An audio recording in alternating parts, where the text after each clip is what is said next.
Welcome to Gay Men Going Deeper, a podcast series by the Gay Men's Brotherhood, where we talk about personal development, mental health, and sexuality. We are your hosts. Michael Diorio is a life and wellness coach specializing in sexuality, relationships, and self-confidence. Reno Johnston is a spiritual life, love, and business coach. And I am Matt Lancetal, a counselor and facilitator specializing in healing and empowerment.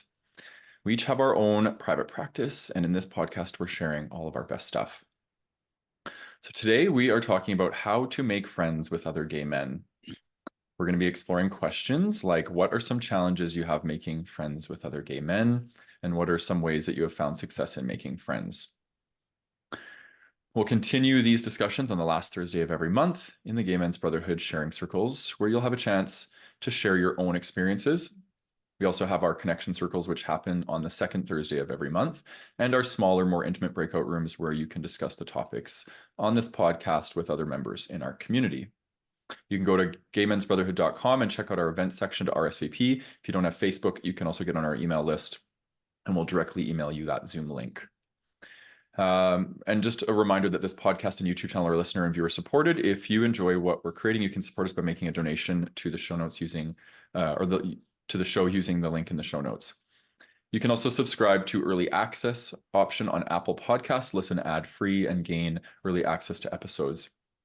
All your support helps us to continue making content for you and supporting our community, and we do thank you for that in advance.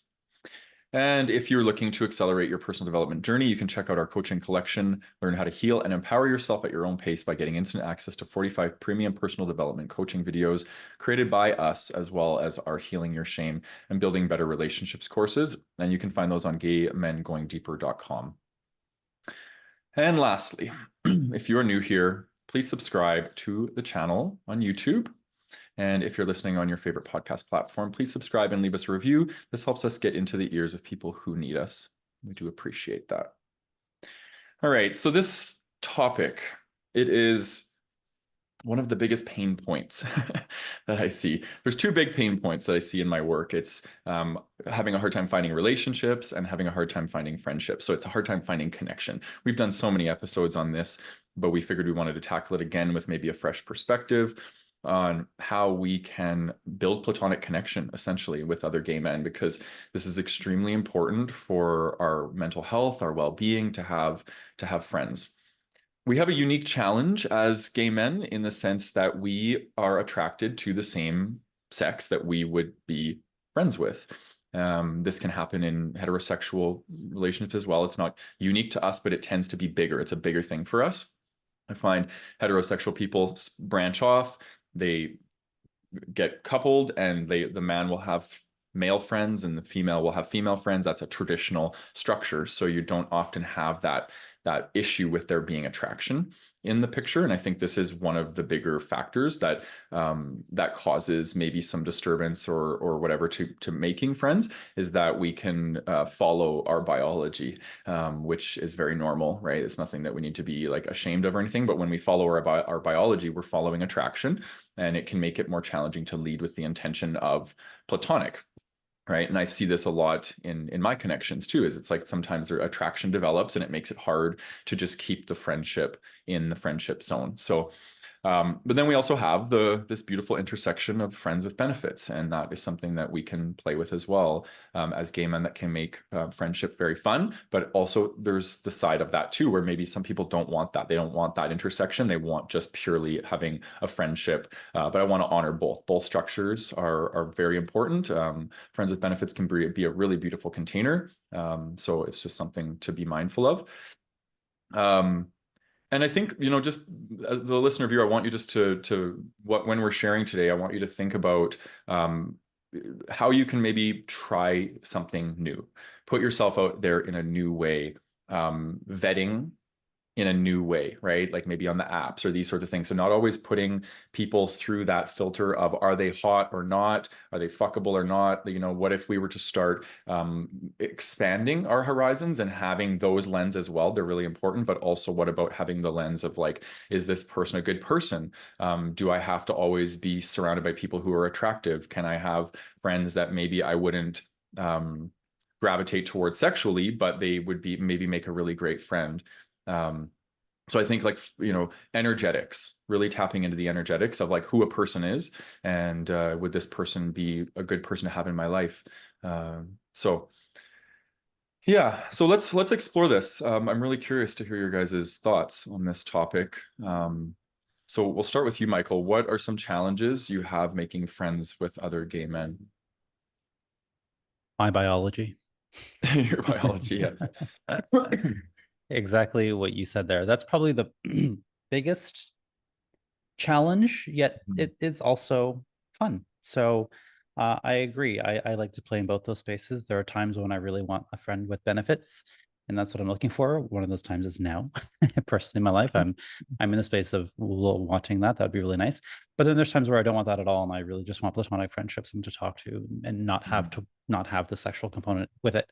But Mhm. that's been the challenge for me historically and even to this day. Either my attraction, my biology gets in the way, and I have to like very consciously, very deliberately, which is kind of hard to go against your biology, Yeah. be like, no, Michael, this is not what this is. Because naturally, I'm a very flirtatious guy. It just kind of oozes out of me sometimes. I don't even know I'm doing it. And that can, first of all, people get the wrong idea, even when it's not my intention. And it's just this big mess and it just gets in the way.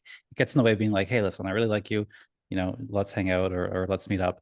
Because inevitably, if I say let's hang out and let's meet up, it's like, is that a date? Is that a hookup? What are we doing? And you have to be very deliberate and very clear sometimes, like even though it seems kind of awkward to be like, I'm just looking for platonic friendship, sometimes you have to say it just to get it, Yeah. to get that out there. Um, and the reverse is true as well. Like, I don't know if someone says that to me, I'm like, what's going on here? What is this? And so sometimes you just have to kind of say it. And I find that that can be hard. Like, it's not a natural conversation to have, like, what are we doing? What is this? What's happening? You just kind of want to be organic with it and not talk about it too much. Mm. But I will say, platonic friendship is great. It has been a challenge for me, but the biggest challenge is more so about these days. I can manage the sexual stuff a bit more with myself, um, but it's really finding things to talk about that are Mhm. kind of what I want to talk about. Because yes, I can talk about all the things about, like I love all the stuff, like, you know, the typical stereotypical gay stuff. But what I'm looking for with my friendships now is something a bit deeper, something a bit different. So I find it hard to find gay guys who have the same interests as me. This happened actually just yesterday with a listener of this podcast. You know who you are. We were talking about the Olympics and the Euro, the soccer championship. And I'm like, I think I'm like the only gay who is super into like things like the World Cup and the soccer championship. And he is as well. And I'm like, I think we're the only people who are into this. But how nice would it be to have guys who are into that as well? But not just that, things like I'm interested in personally are like conversations I'd love to have are like talking about the world and geopolitics and philosophy, metaphysics, spirituality, business and entrepreneurship, which I know both of you guys are super into as well. And so that is nice. Like I like going into places that I don't normally go. And that's Mm. been a challenge for me because I think it's so easy to stay on the topics of, the things that we like to talk about. And there's nothing wrong with that. I love that too. But Yeah. eventually I want something a bit different. So that's probably been the biggest challenge for me is the interests and getting over my own biology, as you said. Yeah. Has this evolved for you over the years? Like, did you have different challenges prior before? Because I know you're pretty social. Like you have a solid group of friends. And when I was there in Toronto, like I saw like you have this real strong group and can community sense. Was it always like that for you, or? Yeah, but before it was most like those a lot of those connections are because we had hooked up and they became friends, Yeah, or we were hooking up and they became friends, or I was a friend with benefits that became friends. And that's yeah, great. I mean, a lot of my friends are people that I have hooked up with. And now that that's out of the way, there's just no weirdness. It's great. And I love that they're okay with that and that I'm okay with that. yeah. But that's why I think I'm kind of then there came a point when I was about 30 or so, the early 30s, where I was like, no, Michael, let's try to find friends and not have sex with them. And that was a Mhm. very, very tough thing for me to do because I loved it and I loved the chase and I love flirting with people. But I was in a space in my life where I was like, no, I'm going to really test myself. And I'm happy I did because now I have that skill set under my belt. I can go into a room of gay men and learn not to sexualize them. Mm. Yeah. Thanks for sharing. Yeah. Yeah. So I learned that sometimes it's like really good to just get that out of the way. And I learned that from there were a few guys that I had befriended as I moved to Vancouver. And like I ended up sleeping with all three of them. And I didn't know that this was a thing. Like, I was like, oh, wow, like, you guys are all friends. Each of you, like, I've slept with each of you. Each of you has, you know, like, and it was mutual, but I'm also gonna say that, like, you know, each of those people was also pursuing me. Um, and what I learned was that this is like a common thing where, like, you'll have sex and then you'll just get it out of the way and it's done and then you can be friends. And so I was like, okay. Um but I want to speak from two places. So like I'm gonna connect to like 20s Reno. Like Reno who came out when he was 19 and then like through 20s. Because what he's gonna say is different than what I'm gonna say. So I 20s Reno would say like gay guys are bitches. 20s Reno would say like super clicky, um, you know, like they don't let you in. Um and also to be honest, like there was a piece where I felt like race and physical attraction had like a lot to do with it as well. So that I think was definitely a challenge. Um and then yeah, back then I would say I was more actively interested in like partnership or like physical attraction as well. So, you know, for me, um I don't know, like I was looking for gay friends, but I was also looking for um sexual companions, romantic companions. And so that did make things tricky. And what I noticed about how I evolved is that back then, I think I just so badly wanted to like belong and fit in, especially to like the the sort of cool like bitchy gays who were like at all the events and you know and seemed to be this like impenetrable clique, right? I admittedly I wanted to be a part of that group, but that didn't happen. What's so interesting though is that years later, I actually ended up becoming friends with some of those people, and one of them was kind of surprised to learn that I had felt that way, which is interesting. Um, so 30 in my 30s, totally different because I am now more selective about who I want to be in relationship with. And what I find is our interests tend to differ. And this isn't even just with gay men. Like, I'll admit, I'm kind of picky when it comes to who I am friends with and um like where I invest my time. And it's just because I guess my standard for relationship and connection has been raised. And I'm less willing to like endure relationships that aren't a match. And so what I find is that what the gay men I've connected with at least or met value or prioritize or are interested in tends to be different than what I'm interested in. And the level of conversation and connection seems to be unmatched.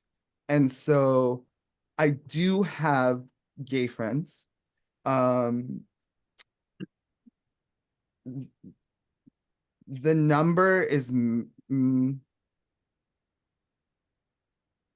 close friends minimal. Connections, acquaintances, there are there are I would say quite a few of them, you know, and especially in my hometown.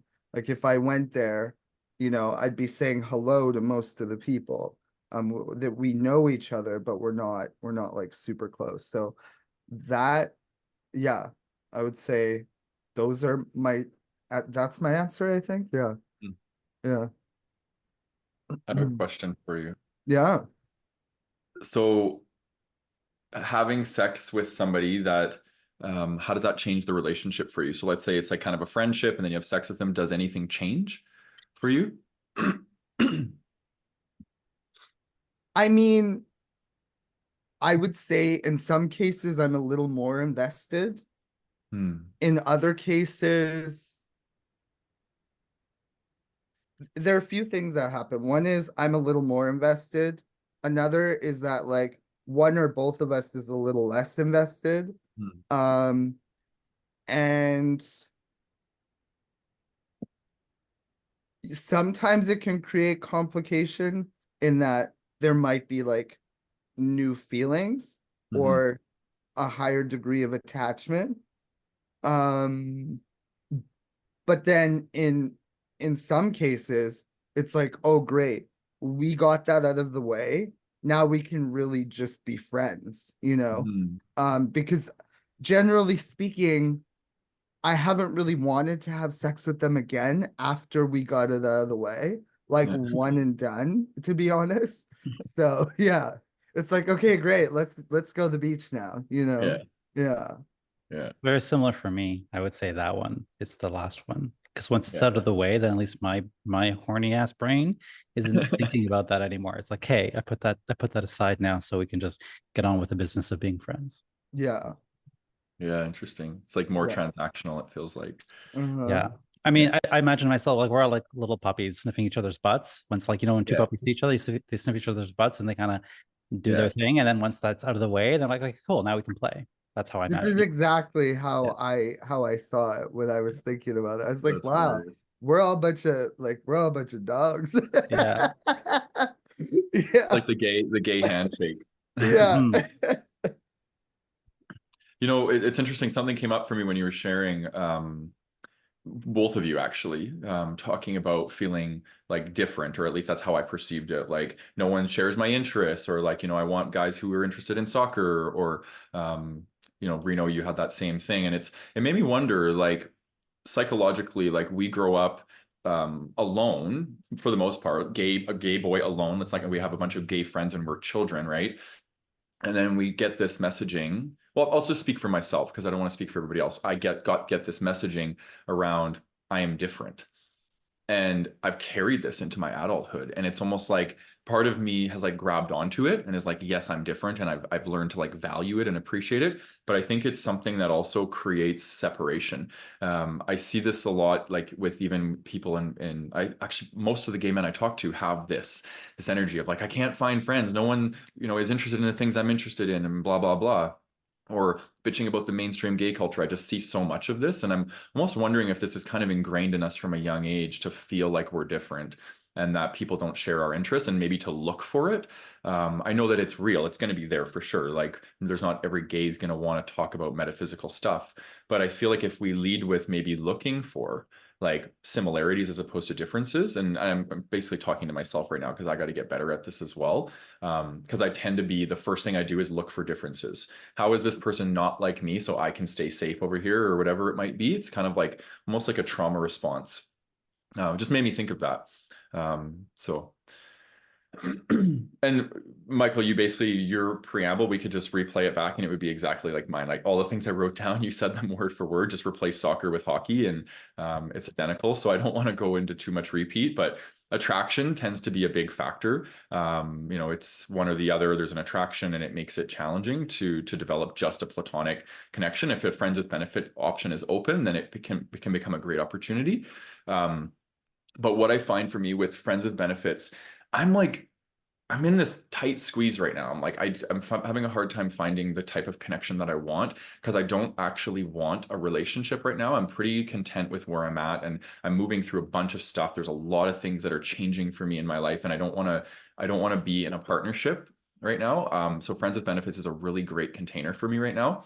But I'm finding that friends with the people that are seeking friends with benefits are also kind of have their hands up a bit, and they're like, I don't want you to get too close, or I don't want too much intimacy. And I kind of would love like a relationship like that feels like a friendship where there's like deep intimacy and respect and love, but I'm not committed to that person. And I don't really want polyamory. I don't want like a non-monogamous relationship. I kind of just truly want like a friends with benefits situation, but I want the deeper aspects of connection with that, because I'm demisexual, right? So I can't just do the wham bam, thank you, ma'am. Like, so for me, it's like I like getting to, to know somebody. Like the current friends with benefits that I have right now is a guy that I dated, and we were in a relationship and it didn't work out, and we decided to just be friends with benefits. And so that works, you know what I mean? Because there's some intimacy there, but there's also this like, I don't want to fall in love with you again, or I don't want to get back to that place. So there's a bit of wall energy.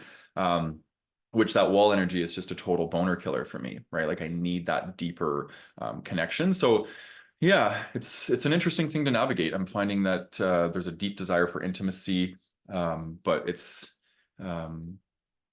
yeah, not being met in the way that maybe I want it to. Yeah, and then I would concur with what you said, Michael, is that the lack of shared interests for me is it's been there, but I want to maybe tell a new story of what about the possibility of like me sharing my interest with somebody and it becoming their interest as well. That's a possibility. So I just think that I want to try and be a little bit more open and open-minded in finding this. And this is kind of interesting because for you, Reno, it sounds like in your 20s you were a little bit more like closed off to connection. And in my 20s, I was like, had so many gay friends and I had a group of guys that I connected with. And then I've kind of reverted back, like into my older years now. I'm very selective and I'm like more protective and I'm more introverted and things like that. So I'm finding it harder to probably make friends now in my life than ever before in my life. I was always so good at making friends. I had a big group of friends growing up. And I don't know why that is. I was trying to think, I'm like, yeah, maybe just interest or being quite introverted, these sorts of things. Lots of healing. I've been going through a ton of healing in the last, probably decade. And I've been feeling a lot more like hermit energy. So I think that probably plays into it as well. But yeah. Okay. So we talked about some of the challenges in making friends, and now let's provide some hope, because we all know the challenges. They're all there. We can all identify them quite easily, but let's spend the rest of this episode talking about some ways that we've found success in making friends as gay men. So let's start with you, Michael. Yeah. I had an answer for this and I do want to share, but I thought of something else while we were just talking, which kind of goes into this one as well. So I'll share this one first, and if we have time later, I can share that one. Okay. The judgmental piece. I'll share with you a story. Okay. I was at the beach last year. I'm going to share this already. I was at the beach last year here at Hanlan's in Toronto, and minding my own business, reading my book. And there's a group of a gaggle, as I call them, of gays doing their thing, like prancing around, having a good time. Fine. And there was just one guy in particular who, for whatever reason, my eyes were just drawn to him, not because I was attracted to him, although yes, I was, because he's very attractive. But he's like this Gen Z insta-gay kind of guy that I would imagine, like young, pretty, fit, and he's just having the gayest time ever, flailing around. And I'm sitting there just thinking, like, like this feeling, super judgy of me, right? Super judgy of me. But of course, the universe has a way of things, and of course, another friend came to meet me. I was just there quiet by myself reading my book, and then another friend comes to meet me and is like, "Oh, my friends are over there. I'm gonna go say hi." And surely enough, my mutual friend was a friend of this guy that I was earlier judging. I'm like, of course he is. So if he comes over and I actually meet this man, I actually meet this guy that I was judging. Guess what? Turns out he is incredibly smart, super grounded. We were talking about reading the same kinds of books. He asked me what I was reading. We got into a whole discussion about books. We have similar interests. And like, he's a genuinely good human that I now consider a friend. And we are now friends. We added each other on the Insta, we chat and everything. So I guess the moral of the story here is don't be so quick to judge. Yeah. And I see that a lot because I've done it and I've been on the receiving end of it for people who see me as whatever they see me as, whatever label you want to throw at me, scene queen, gym bro, circuit queen, whatever you want to call me. Yes, I am. And also there's all these other things. And I think that's maybe, I guess, a piece of advice or something that you can find. The question was success in making friends is, don't be so quick to judge. Realize that people are more multifaceted than they appear to be, and kind of like check yourself, because the universe had that way of like checking me. And turns out this guy was a wonderful, wonderful man, and he is, and I consider him a friend.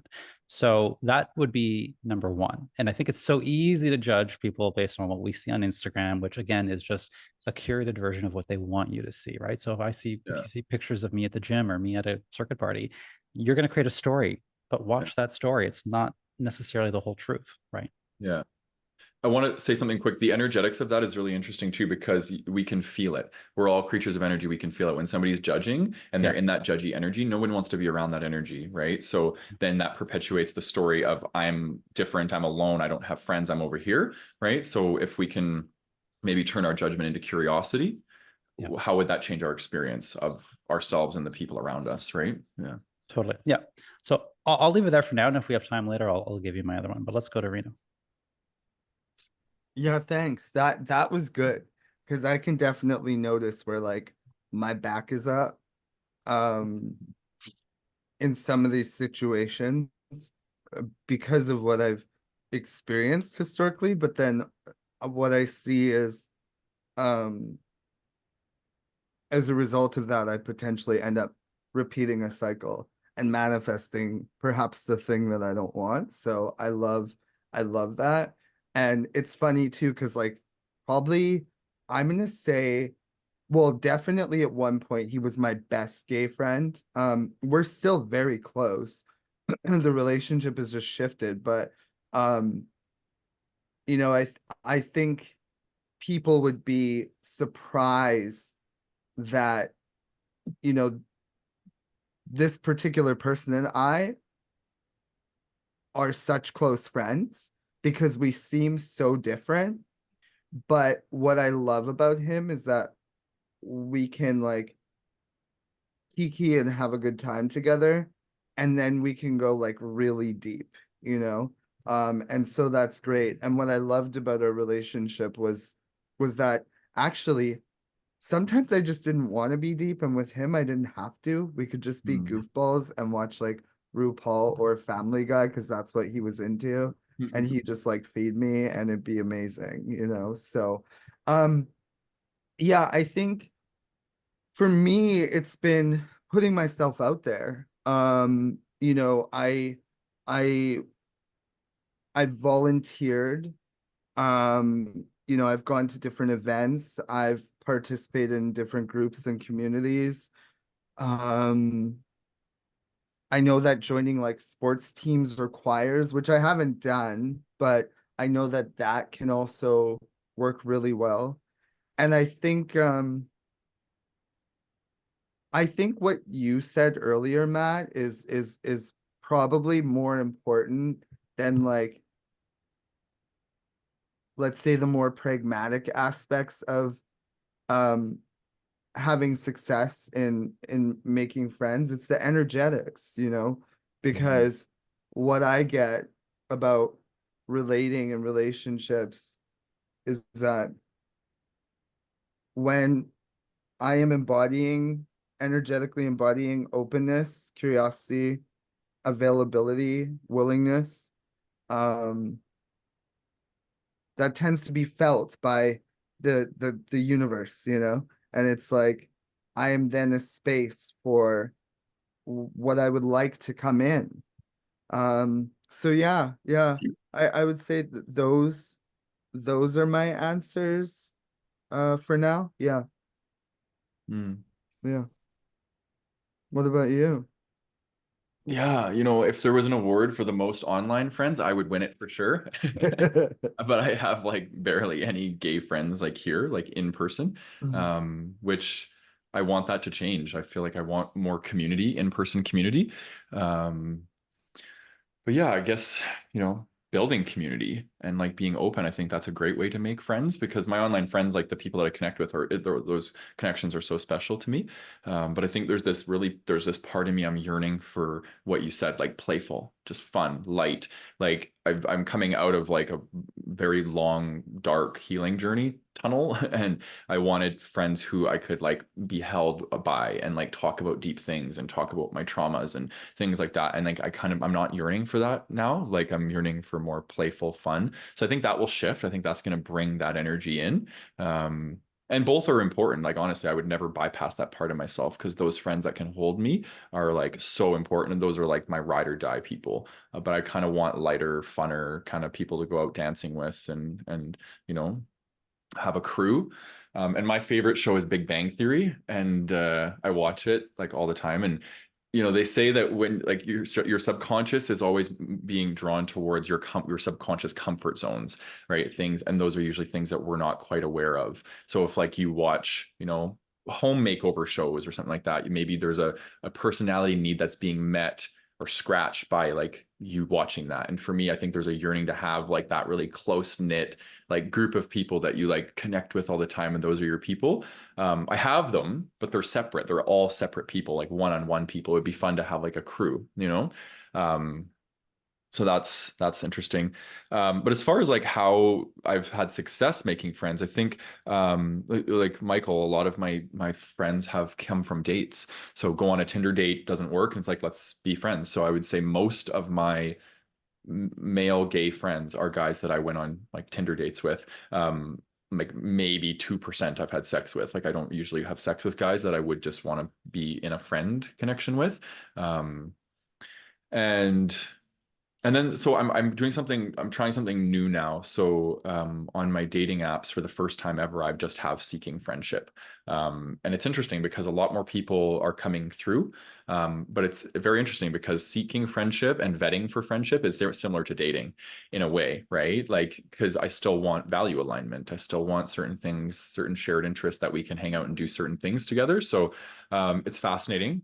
But what I'm also finding is that these guys, even though it says just seeking friendship on my profile, a lot of these guys are like asking me questions about what I'm into sexually and things like that. So I'm noticing that I'm having to get good at setting boundaries. And I think that is also a success in making friendships, is having boundaries and adhering to them and making requests and setting up the container how you want it to be, you know what I mean? And I'm finding that it brings up a bit of discomfort for me in like having to like slide it into friends, but I also find that too I'm getting really good at being tactful in making requests and setting these sorts of things up, and speaking from a very, very true and authentic place within me about what I'm feeling. Like if I go on like a friend date or something and I'm feeling that, oh, it could possibly be something more, I'll communicate that. Or if I'm feeling like the person was vibing with me in a sexual way and I wasn't feeling that, I'll just say, hey, listen, this is the vibe I was picking up. But I'm doing it in like a really tactful way that's allowing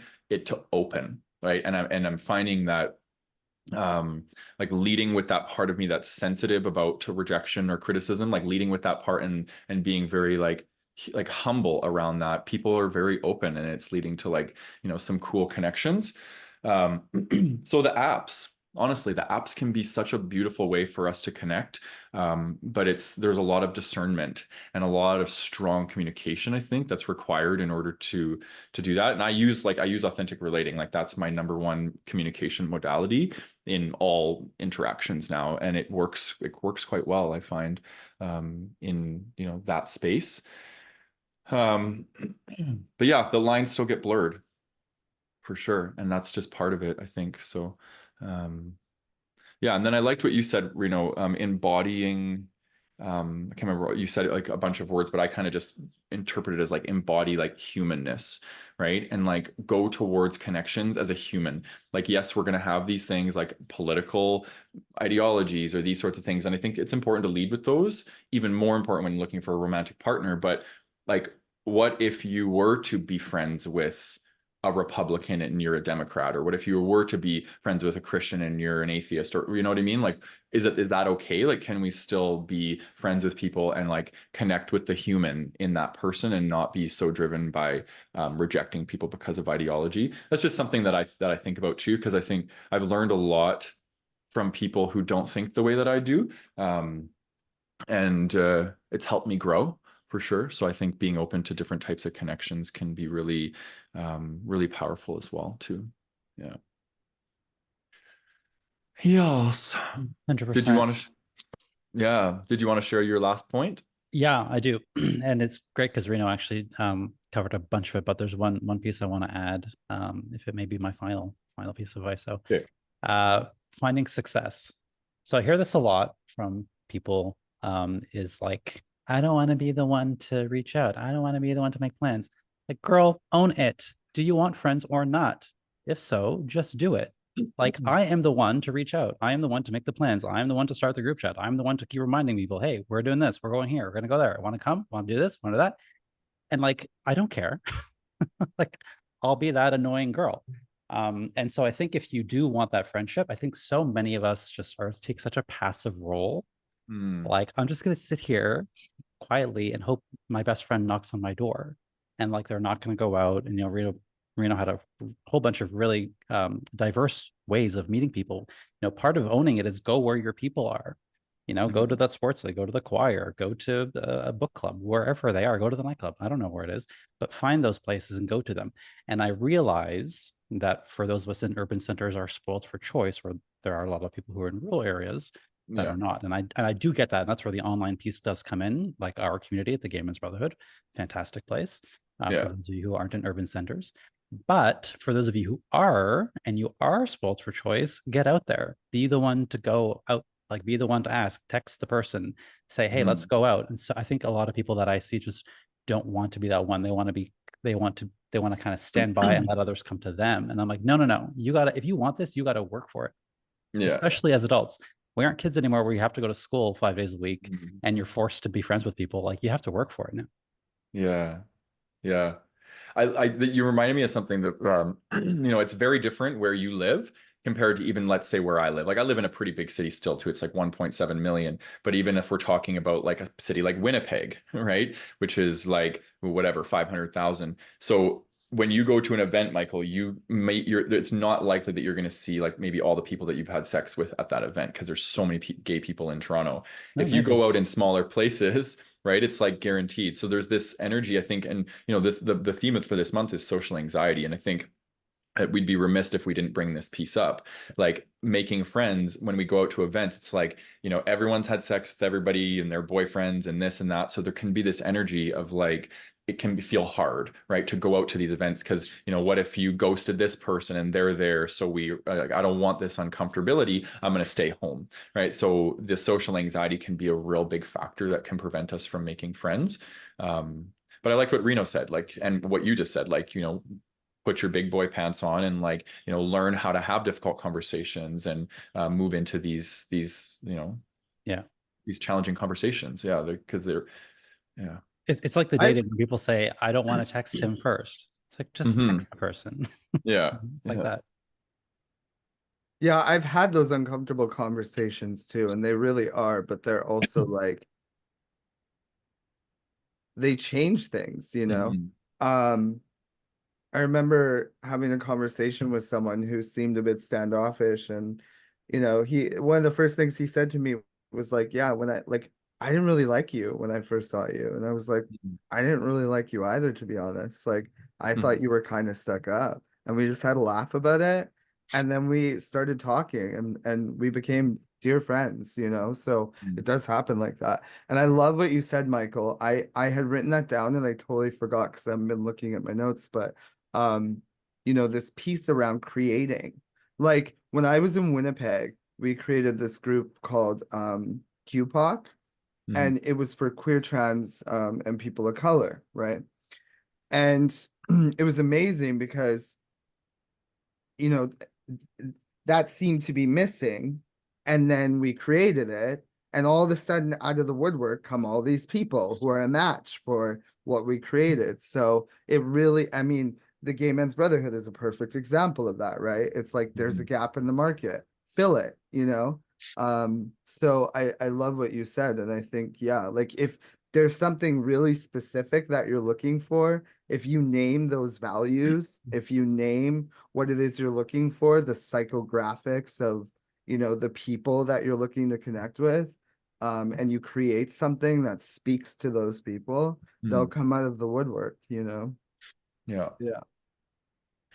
Good points. Yeah. Good points. And we could go on and on. I feel like we're just getting the juices flowing now. But for those of you listening and watching, come and join us tonight for the Connection Circle and continue this conversation. So you'll go into your own little pod of 3, and you can talk about this stuff, talk about any social anxieties that come up around making friends. So yes, those happen on the second Thursday of every month. And then our sharing circles happen on the last Thursday of every month, and it's going to be the same topic. So social anxiety is the theme for this month. So come and unpack it and share your social anxieties. We all got them to certain degrees, and they're there. So it's important to bring voice to them. And if you've yet to join us in the Facebook group, come and join us, Gay Men's Brotherhood. There's lots of great conversations and support happening in that space on Facebook. And for anything Gay Men's Brotherhood related, you can go to gaymensbrotherhood.com and visit us over on our website. All right, much love, everybody, and thanks to you guys for your wisdom and vulnerability as always. Adios.